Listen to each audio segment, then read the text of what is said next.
నాసిక్ మహారాష్ట్రలో ఒక ప్రశాంతమైన నగరం. అందరిలాగే ఆ ఆఫీస్లో కూడా వేల మంది యువకులు కలలతో అడుగుపెట్టారు. కానీ ఆ గ్లాస్ తలుపుల వెనక ఏసీ గదుల మధ్య భయంకరమైన వేడి పుడుతుందని ఎవ్వరూ ఊహించలేదు. మార్చ్ 2026 సాధారణ ఫోన్ కాల్, ఒక చిన్న కంప్లైంట్ దేశాన్ని ఊపేసే ఒక మిస్టరీకి దారితీస్తుందని ఎవ్వరూ ఊహించలేదు. ముందుగా ఇది ఒక సాధారణ ఆఫీస్ గొడవ అనుకున్నారు. కానీ లోతుగా వెళ్తే అక్కడ ఒక ఆఫీసే కాదు, ప్యారలల్ సిస్టమ్ నడుస్తుంది. హాయ్ ఫ్రెండ్స్, వెల్కమ్ టు ఒకటి ది అన్నోన్ టేల్స్. ఈ కేసు ఆఫీసులో ఉన్న బాధితుల వల్ల కాకుండా బయట ఉన్న ఒక వ్యక్తి చొరవ వల్ల వెలుగులోకి వచ్చి ఆఫీసులో పనిచేసే ఒక హిందూ యువతి ప్రవర్తనలో అకస్మాత్తుగా మార్పులు కనిపించాయి. ఆమె నమాజ్ చేయడం, రంజాన్ కు ఉపవాసాలు ఉండడం, ఇటువంటి విషయాలను గమనించిన ఒక పొలిటికల్ వర్కర్ పోలీసులకు సమాచారం ఇచ్చింది.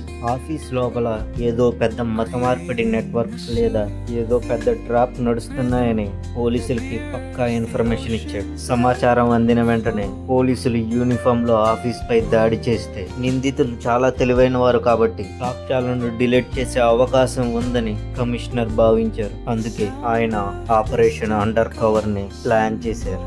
మహిళా పోలీసులు ఖైదీల దుస్తుల్లో కాదు, పోలీస్ యూనిఫామ్ లో కాదు, హౌస్ కీపింగ్ స్టాఫ్ గా ఆఫీస్ లోపలికి వెళ్లారు. తుడిచే చీపుళ్ళు, చేతిలో బకెట్లు. కానీ వాళ్ళ కళ్ళు నిందితుల మీద నిఘా పెట్టున్నాయి. 42 రోజుల పాటు ప్రతి అడుగును గమనించారు.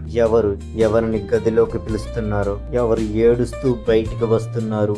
ఆ 42 రోజుల మౌనం ఒకేసారి పెద్ద గర్జనగా మారింది. ఆ ఆఫీసులో అడుగు పెడితే మీరు మీ ప్రపంచాన్ని మర్చిపోవాలి. మీ ఫోన్ మీ దగ్గర ఉండకూడదు, మీ లంచ్ బాక్స్ కూడా మీ దగ్గర ఉండకూడదు.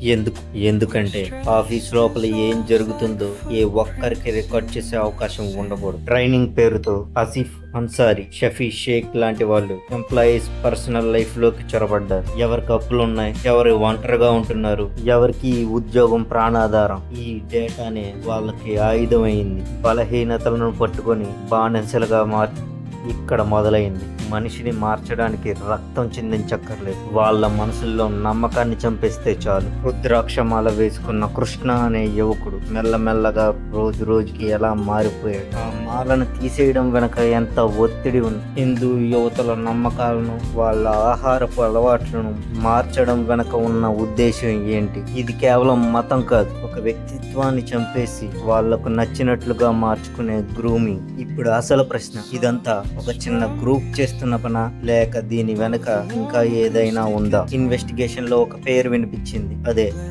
ఇమ్రాన్ ఖాన్. కేవలం పేరు వినపడమే కాదు, నిందితుల ఫోన్లను ఫారెన్సిక్ ల్యాబ్స్ కి పంపించినప్పుడు వాట్సాప్ మరియు టెలిగ్రామ్ చాట్స్ లో ఇమ్రాన్ ఖాన్ తో జరిగిన సంభాషణలు దొరికాయి. ఇమ్రాన్ ఖాన్ ఒక హ్యాండ్లర్ అని, అతను నాసిక్ గ్యాంగ్ కు ఎప్పటికప్పుడు టార్గెట్లు ఇచ్చేవారని పోలీసులు గుర్తించారు. అమ్మాయిలను వర్క్ వీసా లేదా క్లయింట్ మీటింగ్స్ అంటూ మలేషియాకు పంపడానికి ఏర్పాట్లు చేయమని అతను ఆదేశాలు ఇచ్చాడు. ఒక సాధారణ బీపీఓ ఎంప్లాయీ అకౌంట్ లో అంత పెద్ద మొత్తం డబ్బు ఉండడం చూసి పోలీసులు ఆశ్చర్యపోయారు. ఆ డబ్బు ఒకేసారి రాలేదు, షెల్ అకౌంట్స్, హవాలా ద్వారా ఆ అకౌంట్లలోకి డబ్బులు చేర్చబడ్డాయి. ఈ డబ్బు కేవలం జీతాల కోసం కాదు, బాధితుల కుటుంబాలకు సాయం చేస్తున్నట్టు నటించి వాళ్లను తమ వైపు తిప్పుకోవడానికి వాడారని ఏటీఎస్ విచారణలో తెలిసింది. బాధితుల పాస్పోర్ట్లను కంపెనీ పాలసీ అని చెప్పి నిందితులు తీసుకున్నారు. కానీ ఇన్వెస్టిగేషన్ లో మరో భయంకరమైన కోణం బయటపడింది. పాస్పోర్ట్లు వాళ్ళ దగ్గర ఉంచుకోవడం వల్ల బాధితులు ఎక్కడికి పారిపోలేరు. నిందితులు చెప్పినట్టు వినాల్సిందే. బాధితులను మలేషియాకి పంపడానికి అవసరమైన టికెట్లు, వీసా ప్రాసెస్ కూడా మొదలైనట్లు కొన్ని డిజిటల్ ఆధారాలు పోలీసులకు దొరికాయి. ATS and NIA entry. సాధారణ హెరాస్మెంట్ కేసు అయితే వీళ్ళు రారు, కానీ ఇక్కడ స్లీపర్ సెల్ మోడల్ కనిపిస్తుందని వీళ్ళు భావించారు. స్లీపర్ సెల్ మోడల్ అంటే ఒక కార్పొరేట్ ఆఫీస్ ను ముసుగుగా వాడుకొని లోపల యాంటీ నేషనల్ యాక్టివిటీస్ మరియు మత మార్పిడి నెట్వర్క్ ని నడపడం. ఫారెన్ ఫండింగ్ భారత ఆర్థిక వ్యవస్థలోకి హవాలా ద్వారా ఎలా వచ్చాయి, దీని వెనక ఏదైనా టెర్రర్ యాంగిల్ ఉందా అనేది వీళ్ళ ప్రధాన విచారణ. ఇది కేవలం ఒక BPO స్కామ్ కాదు, ఇది అంతర్జాతీయ network. HR manager Ashwini China, ఈమెకు 78 సార్లు బాధితులు ఏడుస్తూ మెయిల్స్ పంపించారు. కానీ ఆమె ఏం చేసింది? ఆ మెయిల్స్ ని తొక్కి పెట్టింది, నిందితులకు కొమ్ము కాసింది. ఈ రోజు జైల్లో ఆమె ఊచలు లెక్క పెడుతుంది. ఆఫీస్ మూతపడింది, నిందితులు దొరికారు. కానీ ఇలాంటి ప్యారలల్ సిస్టమ్ ఇంకా ఎన్ని ఆఫీసుల్లో దాగి ఉన్నాయి? మన పక్కన కూర్చున్న వ్యక్తి స్నేహితుడా లేదా శత్రువా? నిజం మనం చూసేదానికన్నా చాలా లోతుగా ఉంటుంది. మీ పక్కన ఏం జరుగుతుందో గమనిస్తూ ఉండండి. ఈ వీడియో మీకు నచ్చినట్లయితే లైక్ చేయండి, షేర్ చేయండి, సబ్స్క్రైబ్ చేయడం మాత్రం మర్చిపోకండి.